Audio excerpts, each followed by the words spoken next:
मैं नेमिष प्रताप सिंह, आप देख रहे हैं अचूक संघर्ष। आज विधान भवन के सामने 77वें गणतंत्र दिवस पर हो रहे कार्यक्रम अपने चरमोत्कर्ष पर पहुंच रहे हैं।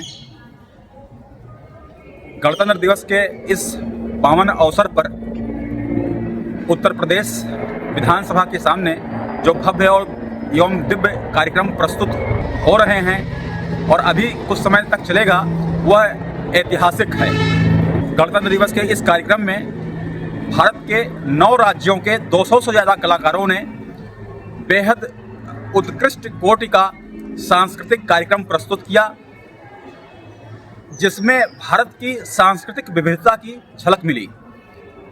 इसके अलावा उत्तर प्रदेश की राजधानी लखनऊ के स्थानीय स्तर के तमाम स्कूलों कॉलेजों के विद्यार्थियों ने सांस्कृतिक कार्यक्रम प्रस्तुत कर अपनी उत्कृष्ट अलौकिक प्रतिभा का प्रदर्शन किया।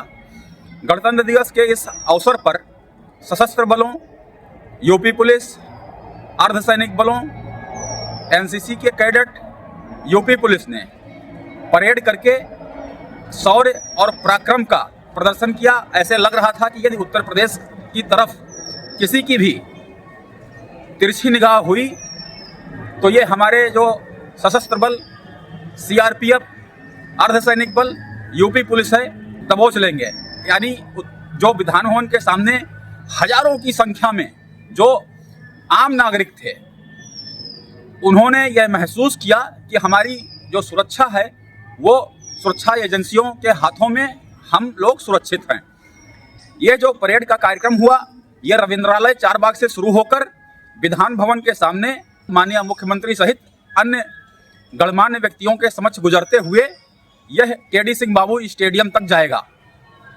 इसके अलावा भारत सरकार ने जिन लोगों को पद्म भूषण से सम्मानित किया, जो उत्तर प्रदेश से संबंधित हैं, उनको भी इस अवसर पर सम्मानित किया गया। इसके अलावा जो भी कार्यक्रम हो रहे हैं, जब यह शुरू हुआ तो माननीय राज्यपाल आनंदीबेन पटेल जी ने भारत का तिरंगा ध्वज फहराया और लखनऊ के जिला प्रशासन द्वारा हेलीकॉप्टर से जो पुष्प डाला गया ऊपर से, वह अद्भुत दृश्य पैदा करने वाला था। पूरा कार्यक्रम सुरक्षा एजेंसियों और पुलिस के हवाले था और कहीं भी कोई चूक दिखाई नहीं पड़ रही थी। और सबसे बड़ी बात यह थी कि जो हजारों की संख्या में लोग उपस्थित थे, वे सभी खुश दिखाई पड़ रहे थे। इसी बीच अभी जब हम वहां से निकले हैं, तब तक मुख्यमंत्री जी का भाषण हुआ था। याद रखना, ये 3 शब्द भारत के संविधान के, न्याय, समता और बंधुता,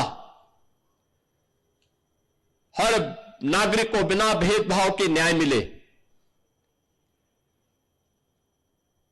देश के अंदर जाति, मत, मजहब, क्षेत्र और भाषा के आधार पर किसी प्रकार का भेदभाव न हो। परस्पर समता और बंधुता का यह माहौल पूरे देश के अंदर आगे बढ़ेगा तो भारत को विकसित भारत बनाने के प्रधानमंत्री मोदी जी के अभियान को कोई रोक नहीं सकता। विकसित भारत की संकल्पना, श्रेष्ठ भारत की थीम पर आज भारत के सबसे बड़े राज्य उत्तर प्रदेश में जो कार्यक्रम हुए हैं और जो लोगों की हंसी और खुशी दिखाई पड़ रही थी, माननीय मुख्यमंत्री जी ने उत्तर प्रदेश के संदर्भ में बार बार, जब से सरकार बनी है, लगभग 9 साल पूरे होने वाले हैं, तो ट्रिलियन इकोनॉमी, निवेश का उचित माहौल, कानून व्यवस्था सहित लगभग सभी विभागों के बारे में उन्होंने उसका जो अच्छा प्रदर्शन है, जो उत्तर प्रदेश के विकास में योगदान है, उसके बारे में आपको बताते रहते हैं।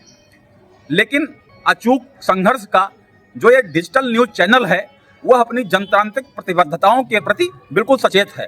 तो हमें आज गणतंत्र दिवस के अवसर पर यह सोचना होगा कि जो लगभग 1/4 से ज़्यादा लोग अभी भी 25 करोड़ में से कम मान लीजिए कि 5-6 करोड़ लोग जो गरीबी रेखा के नीचे हैं, जिन्हें जीवन की मूलभूत सुविधाएं, शिक्षा की, स्वास्थ्य की, रोजगार की नहीं उपलब्ध हैं, उनको कैसे हम लोग जीवन की बुनियादी सुविधाएं हमारी सरकार उपलब्ध करावे, इस पर भी विचार विमर्श होना चाहिए। इसके अलावा कानून व्यवस्था की उत्कृष्ट होने की बात माननीय मुख्यमंत्री जी कहते हैं, लेकिन यह सबको मालूम है कि उत्तर प्रदेश के थानों में प्रथम सूचना रिपोर्ट दर्ज करने में बहुत ही लापरवाही बरती जाती है। इस समय उत्तर प्रदेश में गरीबी उन्मूलन और सामाजिक कल्याण की योजनाओं में जो डायरेक्ट अकाउंट में पैसा भेजा जाता है लाभार्थियों को, उससे निश्चित तौर पर भ्रष्टाचार में लगाम लगा है।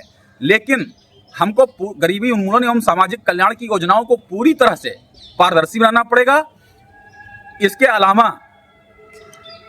जो छोटी अदालत से लेकर बड़ी अदालत में पीड़ितों की फरियादियों के केस लंबित हैं, सालों से लंबित हैं, जब तक हम न्यायपालिका को पारदर्शी नहीं बनाएंगे तब तक ये गणतंत्र दिवस पर जो भारत के संविधान की जो मूल भावना है, विधि के समता, इक्वलिटी बिफोर लॉ, वो पूरा नहीं हो पाएगा। आधारभूत परियोजनाएं खड़ी हो रही हैं, उसको भी भ्रष्टाचार से दूर करना है। और आम आदमी जब तक स्वयं को शक्तिशाली महसूस न करे, जब तक वो उसको यह न लगे वो 5-6 करोड़ गरीब लोग हैं, दुखी पीड़ित असहाय लोग हैं, इस राज्य में उनकी भी भूमिका है, उनका भी योगदान है, तब तक गणतंत्र दिवस के इस भव्य और दिव्य समारोह पर सवाल उठते रहेंगे। आगे अभी तक फिलहाल इतना ही। आगे समाचार एवं घटनाओं की जानकारी के लिए देखते रहिए अचूक संघर्ष।